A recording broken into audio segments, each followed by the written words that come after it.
Mais de 300 milhões em venda em apenas um ano e meio, o suficiente para manter a maioria das equipes da Série A do Campeonato Brasileiro por um ano sem depender de nenhuma outra renda, seja de televisão, de patrocinador ou até em jogos em estádio. Esse foi o valor total arrecadado pelo Atlético Paranaense desde 2019 até o meio da temporada 2020, com a venda de apenas 6 jogadores do seu elenco, o que mostra que o Atlético vende muito bem?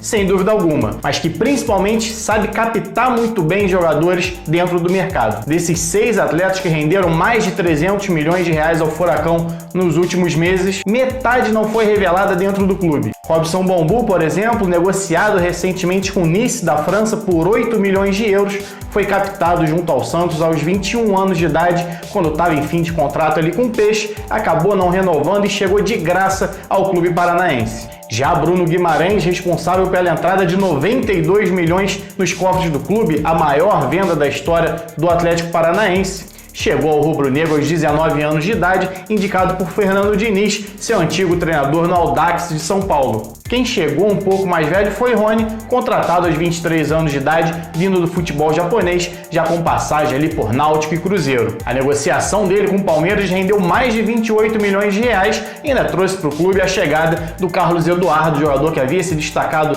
no Goiás, não teve uma boa passagem pelo Palmeiras, mas que já repõe automaticamente uma peça de lado de campo que o Atlético precisaria. E o modelo de contratação do clube continua sendo o mesmo. Com a saída desses atletas, o Furacão foi ao mercado e procurou mais uma vez jovens talentos ali entre 17 e 23 anos de idade que possam ser a solução de imediato para o clube, também futura pelo lado financeiro, pensando em algumas negociações. O Atlético, por exemplo, arrecadou 70 milhões de reais com as vendas de Léo Pereira para o Flamengo e Bambu para o futebol francês, e gastou cerca de 12 milhões de reais para contratar Felipe Aguilar, vindo do Santos, e o jovem zagueiro Edu, de apenas 19 anos, criado nas divisões de base do Cruzeiro. Ou seja, uma solução um pouco mais imediata de um jogador um pouco mais experiente e uma outra para o futuro de 19 anos pode render dentro de campo e financeiramente mais para frente. E tendo ainda em seu elenco o Lucas Halter, jogador da seleção sub-20, que vem ganhando espaço dentro da equipe. Ou seja, só com zagueiros o Atlético conseguiu ter um superávit aí de mais de 50 milhões, repondo as peças necessárias e já investindo para o futuro. O mesmo já havia acontecido no ano passado, por exemplo, com a venda do Renan Lodge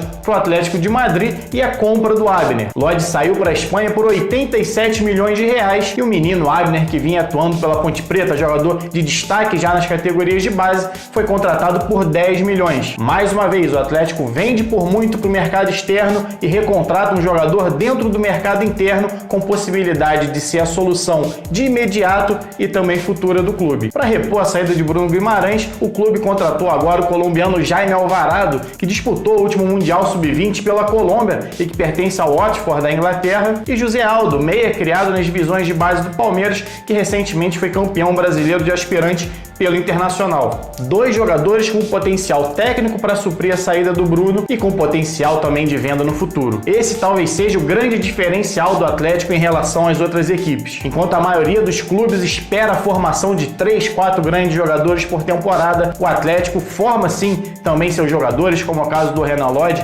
captado ainda jovem ali no Sub-13, Sub-15, vindo de São Paulo, mas olha também para o mercado para jogadores em formação, em fim de formação, que podem ser bons negócios. O clube contratou recentemente também por empréstimo Daniel Martins, de 17 anos, do Novo Horizontino. Ou seja, é um clube que capta em todas as idades, desde o Sub-13 até o Sub-23. Citei aqui que 6 jogadores foram negociados e falei que 3 vieram de fora. Dos outros 3 que foram vendidos, já falei do Renan Lodge e do Léo Pereira. O terceiro é o Pablo, que foi criado nas divisões de base do Atlético, mas saiu do clube, foi pro Figueirense, rodou pelo Real Madrid, atuou no futebol japonês e foi recontratado também pelo Atlético aos 23 anos de idade. Esse olhar mais amplo para o mercado é que tem dado uma diferença para o Atlético, tanto dentro de campo quanto na parte financeira. Isso ajuda também pelo fato de ter um modelo de jogo definido. O departamento de futebol sabe qual é o tipo de jogador que ele pretende ter em mãos, seja ele no Sub-15, Sub-17 ou nos profissionais.